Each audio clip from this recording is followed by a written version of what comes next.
You've got the skills, you've got the experience, a really solid track record. On paper, you should be the perfect candidate. So why does landing a great job feel like such an uphill battle? Well, that's the paradox of the modern job search, and today we're going to figure it out.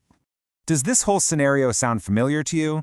You spend hours, maybe days, making your resume absolutely perfect. It lines up with the job description, you hit that submit button, and then just crickets. It's so frustrating, and believe me, you are not the only one feeling this way. But here's the good news. This isn't about luck. It really isn't. It's all about strategy. We're going to break down the exact hurdles that are in your way and give you a clear, actionable plan to get the attention you absolutely deserve. Okay, let's start with the first and honestly the biggest obstacle. The problem might not even be your resume. The real issue could be that a human being never even lays eyes on it. We have to talk about the digital gatekeepers. To really get a sense of the challenge, you have to look at the sheer scale of the competition.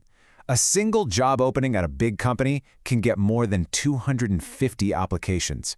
That is a huge mountain of resumes for any hiring manager to sort through. So how on earth do they manage that volume? Well, they use software. It's called an applicant tracking system, or ATS. The best way to think of it is like a robot bouncer at a club. It scans your resume looking for very specific keywords and phrases from the job description. If you don't use the exact right language, you get filtered out automatically. It doesn't matter how qualified you are. And that means the old way of doing things. The spray and pray approach where you just send out hundreds of generic resumes and hope for the best, that is officially dead. The new way, the effective way, is all about strategy. It's about sending fewer resumes, but making sure each one is like a perfectly tailored heat-seeking missile, designed to get noticed on purpose. So how do you actually do that? Well, 3 things. First, you have to tailor your resume using the exact keywords from the job description. Second, you need to quantify your achievements. Use real numbers and metrics to prove your value. And third, and this one's a game changer, get a referral if you can. An employee referral is like a golden ticket that lets you skip the line and get right past those ATS filters. All right, so you've made it past the bots. Now your resume has to impress an actual person. And here's the thing. Humans don't want to read a boring list of your duties. They want to hear a compelling story about the impact you made. You have to think of recruiters like detectives. They're looking for a story. They're trying to connect the dots and see a clear career progression. They're hunting for hard evidence of your business impact, and they need to see exactly how your skills can be transferred to solve their problems. This slide shows the difference perfectly. Look, anyone can write a task like responsible for financial reports. It's weak, but a strong impact statement says saved 15 hours per month by automating financial reports using Power BI. You see the difference? One is just a chore. The other is a victory that saved time and money. And here's a great little rule of thumb for you when you're searching for jobs. Try to find roles where you match about 80 to 90% of what they're asking for. This puts you right in the sweet spot. It's a realistic stretch that's going to challenge you and help you grow, but it doesn't set you up to fail. Okay, so you've beaten the ATS, your resume has told a fantastic story. That's awesome. Now the focus shifts to the next stage, those first crucial conversations, like the phone screen, where your story really has to come to life. This first conversation is where a lot of really great candidates stumble. You need to have clear, concise answers ready to go. Why are you looking to make a move? Why are you a great fit, even if you don't check every single box? And how do your past skills add unique value to this specific company?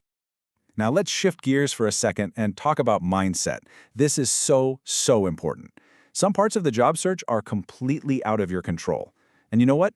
Recognizing that is the key to not letting this whole process just destroy your confidence. You could be the absolute perfect candidate, nail every single interview, and still not get the job. Why? Well, maybe the company's budget cycle changed, or there was a sudden hiring freeze, or they decided to promote someone from within at the last minute. These things happen all the time, and they have nothing to do with you. I really want you to let this next part sink in. Getting rejected or getting ghosted by a company is just a data point in a very complex process. It is not, and I repeat, not a judgment on your skills, your worth, or your potential for the future. So what can you control? Your response. The best strategy here is twofold. First, you stay persistent, but you also stay selective. Only focus on those really high-fit roles. And second, keep upskilling in areas that companies are desperate for. Things like ERP systems, FP&A, automation, or data tools like Power BI. These skills make you more valuable no matter what the market is doing. Okay, let's bring this all together. The huge takeaway here is about a fundamental shift in how you approach this. We are moving away from a passive, luck-based job search, and we're moving toward an active, deliberate, strategy-driven journey. So here it is, your checklist for success. Number 1, focus only on high-fit roles. 2, customize every single application, no exceptions. 3, build that compelling story of your measurable impact. 4, keep upskilling strategically. And number 5, leverage your network and get referrals whenever you possibly can. And the most important thing to remember through all of this is that you are in the driver's seat. By being deliberate, by being strategic, you transform this whole job search process from a frustrating game of chance into a journey that you actually control.